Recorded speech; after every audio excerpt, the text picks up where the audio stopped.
Visste du att du kan bygga ett torn i Roblox med svävande blommor, brinnande lava, hal is och till och med en hemlig labyrint? Idag ska jag visa dig exakt hur jag byggde mitt episka 5-våningstorn och du kommer vilja klara dig själv. Jag vill också säga varmt välkomna till alla nya tittare som har hittat hit till Floating Code. Jag heter Angelica och i den här videon får du följa med bakom kulisserna när jag bygger ett galet torn i Roblox Studio. Varje våning har ett nytt tema, svårigheterna ökar och längst upp väntar ett riktigt fint pris. Glöm nu inte att prenumerera och gilla den här videon om du gillar Roblox.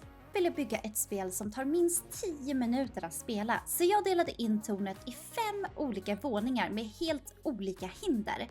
Målet är att varje våning ska kännas som ett eget minispel, men tillsammans blir det en riktig utmaning. Våning 1. Här börjar det enkelt. Jag använde svävande block, grönt gräs och fina blommor som jag hittade från Toolbox. Jag ville att det skulle kännas lite som en Roblox-trädgård i molnen. En perfekt start. Våning 2. Nu börjar det bli svettigt. Det är lava överallt. Hoppar du fel, då är det kört. Jag använder röda blocken och touched-skriptet som dödar dig om du nuddar lavan. Superkul och lite läskigt. Våning 3. Allt ser lugnt ut, men blocken, de är hala. Jag använder specialinställningar för friktion så man glider lätt och det gör svårt att tajma hopp och det är lite kul när man failar. Våning 4. På den här våningen så studsar du som en studsboll. Jag använder ett skript som ökar din hoppkraft som vi tidigare har gjort i en annan video när du nuddar vissa block. Det ska kännas nästan som att du är ute i rymden. Våning 5. Nu blir det klurigt. En minilabyrint i luften med flera vägar, men bara en är rätt. Väljer du fel, ja, då ramlar du ner igen och får försöka på nytt. Jag älskar att lägga in såna här fällor.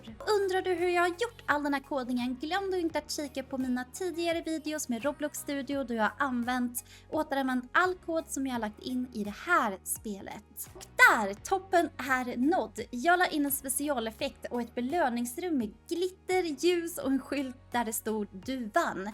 Däremot så kraschade Roblox när jag la in det sista så jag fick inte med det i den här videon. Men mitt tips är att i slutet av spelet gör det lite roligt och peppigt för spelaren som spelare och lite uppmuntrande. Du bygger något liknande. Dela upp ditt spel i delar.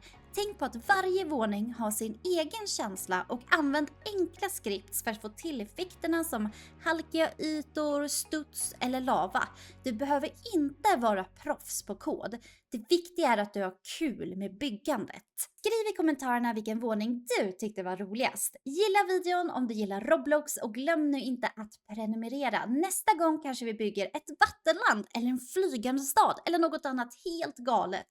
Vi ses i nästa Roblox-devlogg. Flyt lugnt!